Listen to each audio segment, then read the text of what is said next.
Hey guys, Arnold here, and I'm going to show you how to determine the empirical formula of a compound. I want to start off with definition here, and here it goes.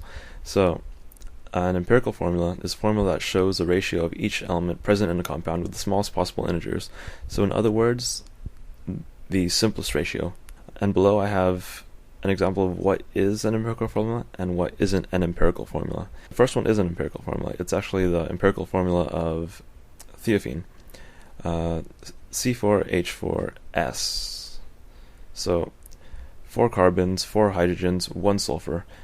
And this is the simplest ratio because there is only 1 sulfur and that ratio cannot be reduced. You'll see what I mean with the next example. So the next example shows the molecular formula of glucose, C6H12O6, and this is not an empirical formula because the ratio 6:12:6 can be reduced, because you could basically divide everything by 6 and you get the ratio 1:1, right? Alright, moving on.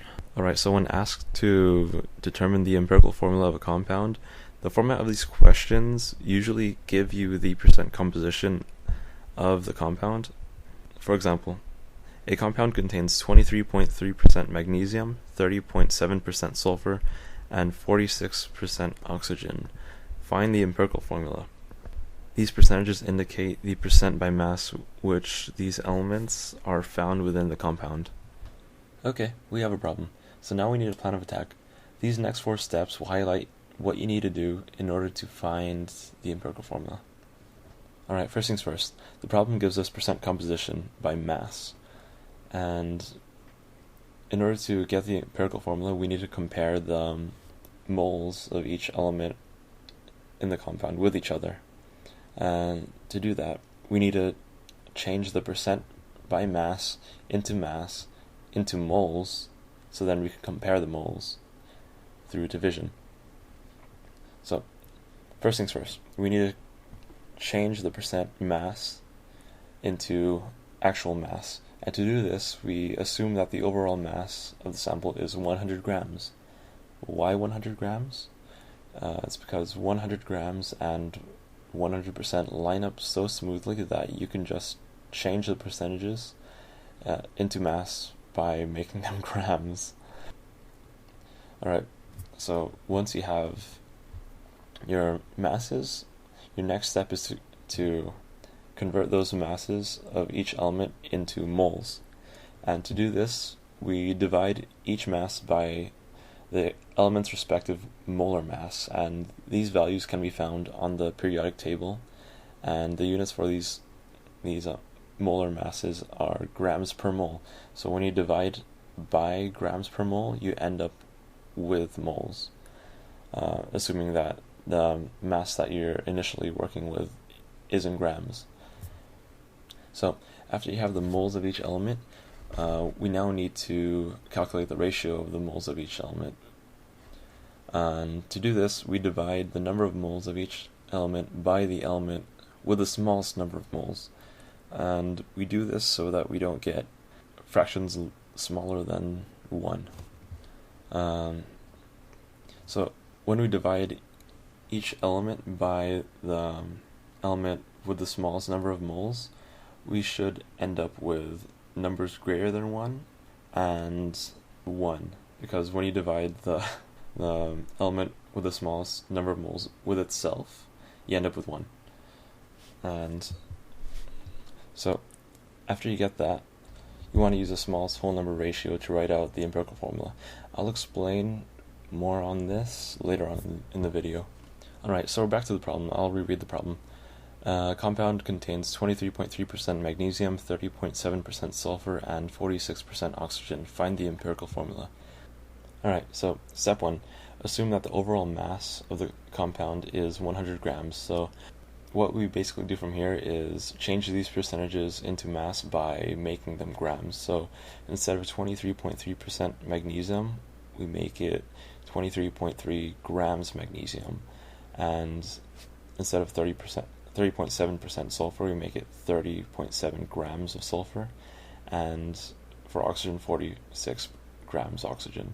And when we add all these up together, 23.3 plus 30.7 plus 46, we get 100. Alright, so that's step 1. So step 2, now we want to convert each element from mass into moles, and to do this we divide each element's mass by its respective molar mass. And I've already found the molar masses of magnesium, sulfur, and oxygen from the periodic table. The molar mass of magnesium is 24.31 grams per mole.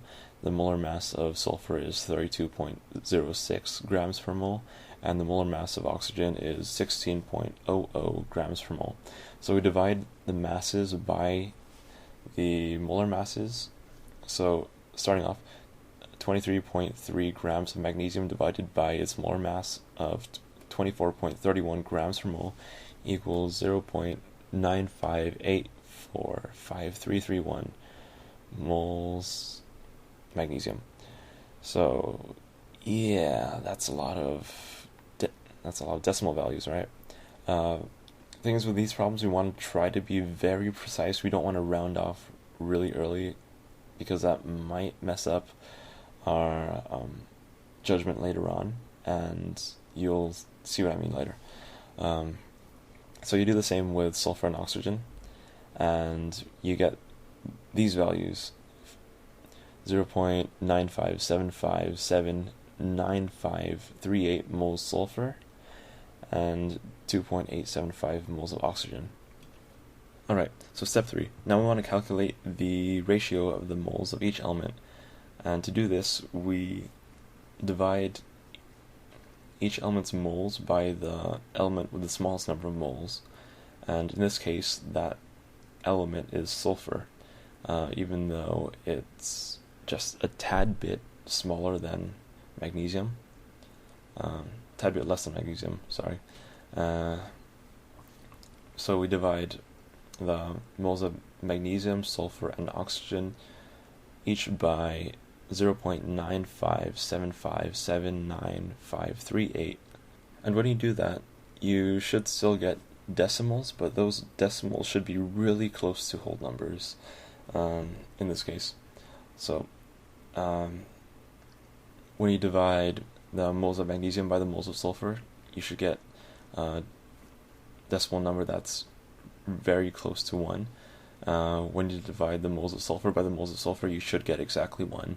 And when you divide the moles of oxygen by the moles of sulfur, you should get a number roughly around 3. And this is where all the decimal places come into the matter, because you want to be as precise as you can about this, because you don't always round up to the nearest whole number. If you end up getting something like 1.5 when you divide by the element with the smallest number of moles, then that means that you have a fraction in your ratio, and hence you need to multiply each number you end up with accordingly in order to get a whole number. So in this case, if we didn't end up with 1, 1, 3, and instead we got 1, 1.5, and 3, we would need to multiply each number there by 2 in order to get rid of that 1.5, because we want that to be a whole number. So after we multiply everything by 2, we would have gotten 2, 3, and 6. In this case, we didn't end up with a decimal or a fraction. It ended up very clean, 1, 1, 3. So the empirical formula of this compound is MgSO3. Okay, so I provided a second example for you to try out. Calculate the empirical formula for caffeine if the percent composition is as follows: 16.48% oxygen, 28.85% nitrogen, 5.19% hydrogen, and 49.48% carbon. Take a moment, take a few minutes, pause the video, work it out, and follow the steps from the previous example, and see if you can answer the question without checking up until you're done. Alrighty then. Okay, so either you did everything to completion, or you didn't pause the video and just kept on going. Either way, the video must go on. So here we go. So first step, we convert the percentages into mass.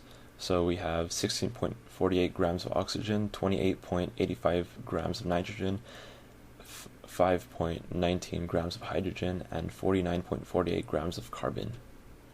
Step 2, we need to convert these masses into moles.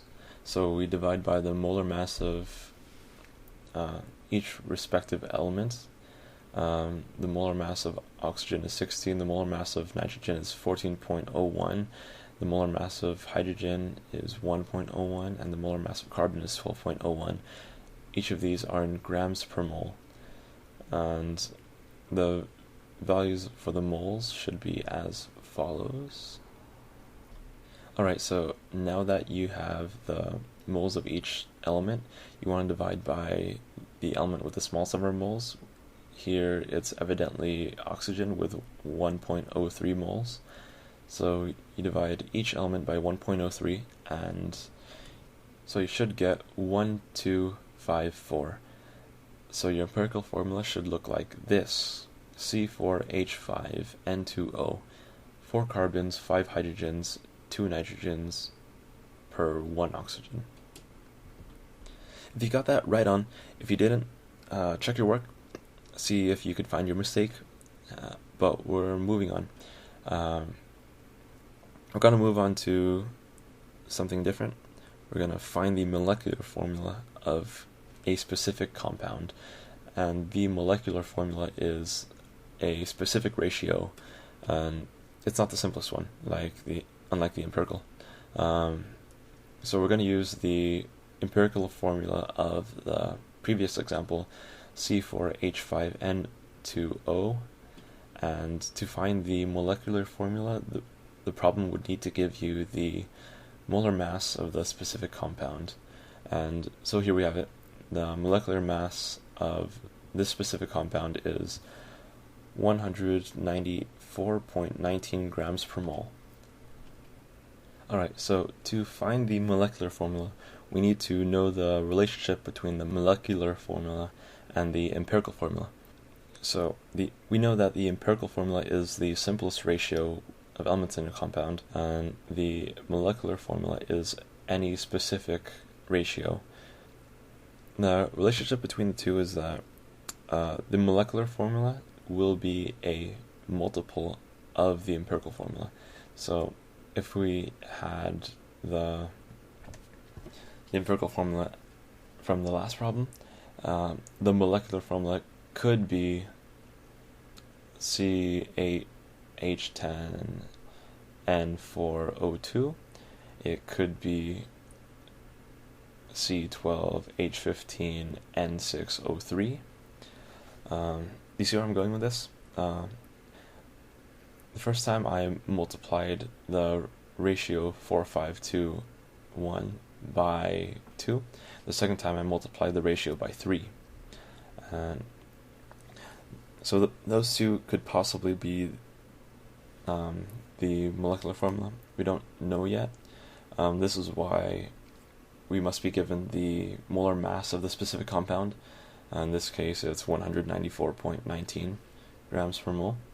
So in order to find the specific molecular formula, we need to find the molar mass of the empirical formula first, and then divide the molar mass of the specific compound by the molar mass of the empirical formula.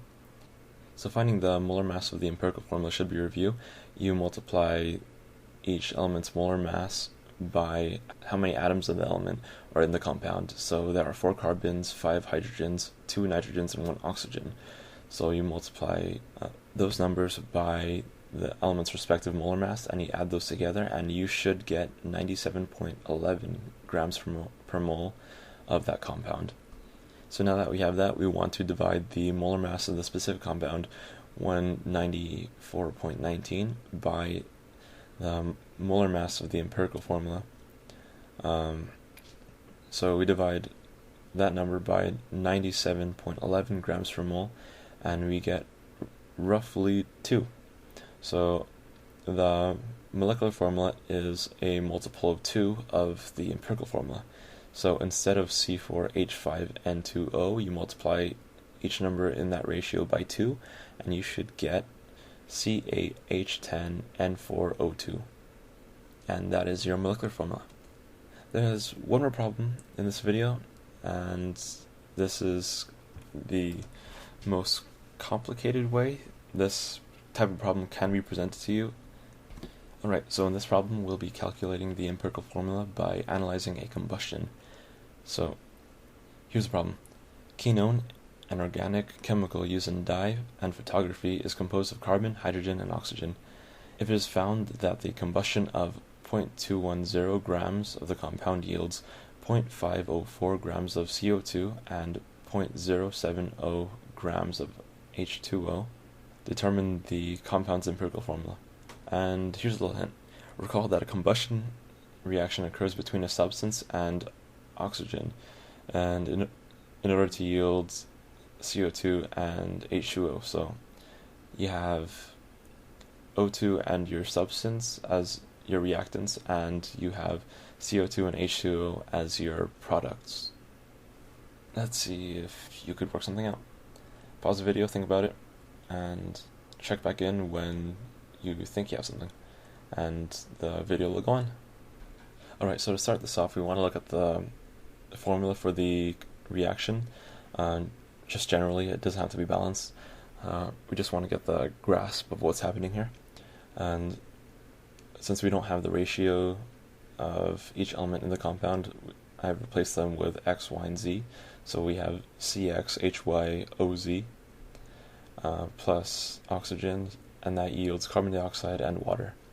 So looking at this, we need to understand the law of conservation of mass to begin with, and the reason why we should take this into consideration is that we only see carbon on one place on the left side and one place on the right side of the equation. The one place that it appears on the left side is in the substance, and the one place it appears on the right side is in the carbon dioxide.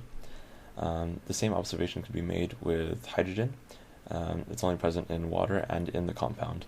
So some way we need to relate this with the conservation of mass in order to find the mass of these two elements in the original quinone compound.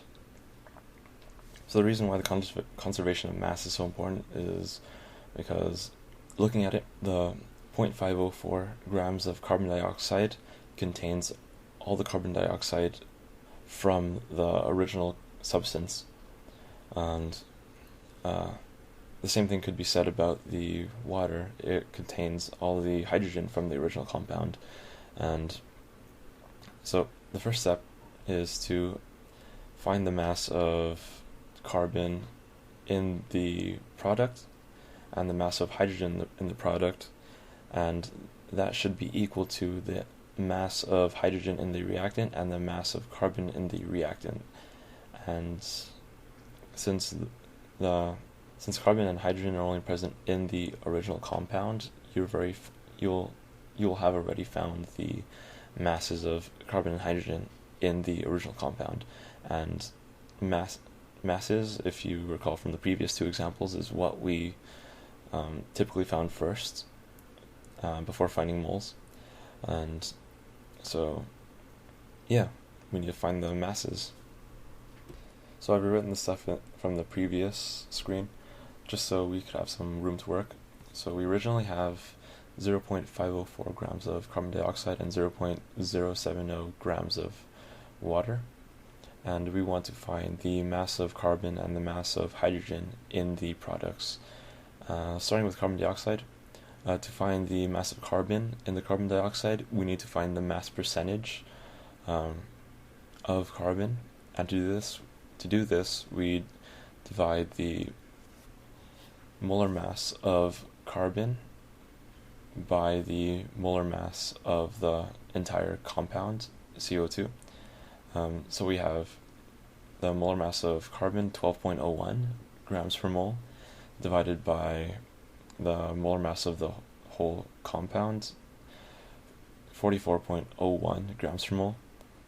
And once we have this, we multiply this by the mass of carbon dioxide in the product in order to get just the mass of carbon, right? And there we go. The same thing's done with the hydrogen in the water. We multiplied the mass of the water by molar mass of the hydrogen in the compound, which is 2.02, and that's divided by the molar mass of the entire compound, which is 18.02, and that gives us the mass percentage of hydrogen in water. So we multiplied that by the mass of the water in order to get the mass of hydrogen left over. So we end up with 0.137538 grams of carbon and 0.007848 grams of hydrogen. And according to the conservation of mass, these masses should be the same on the reactant side also. So the original substance should have these values of mass for carbon and hydrogen. And so now we need to find the mass of oxygen in the original compound. And to do this, we subtract these two values of mass from the original mass of the compound, which is 0.210 grams of CXHYOZ. And when we do that, we should get 0.064614 grams of oxygen. Pardon my voice, I think I'm getting a little sick. Nevertheless, the video goes on. So now that we have the masses of carbon, hydrogen, and oxygen, this should look really similar to the previous two examples. So now that we have the masses, we convert the masses into moles by dividing by the molar mass of each respective element. And so here we have it. And once we have the moles of each element, we divide by the element with the smallest number of moles, and in this case, that element appears to be oxygen. So once we divide each element's moles by moles of oxygen, we should have the ratio 3, 2, and 1. If when you're dividing at this step and your numbers don't seem too close to the whole numbers that they should be, it's probably because we've been rounding, even though we've had so many decimal spaces, we've been rounding just by a tad bit. If you want to reduce that gap in error, you could store values into your calculator while you're calculating this instead of rounding, and that way your calculator will get you more precise answers, and that could really help in swaying your judgment whether the numbers are closer to the whole numbers or should be multiplied by a factor to receive whole numbers. In this case, our whole number should be 3, 2, and 1. So our empirical formula should be C3H2O. So you've made it this far. Sorry, pardon all my ums and uhs and everything like that throughout the video. Hopefully this was helpful. Hopefully. Alright guys, see you in the next one, if I make a next one. I probably will. I thought this was kind of fun. So, it's just a bit time consuming. But, maybe when I have more time. Alright. Epic ending theme, go! If there is one. If I put one.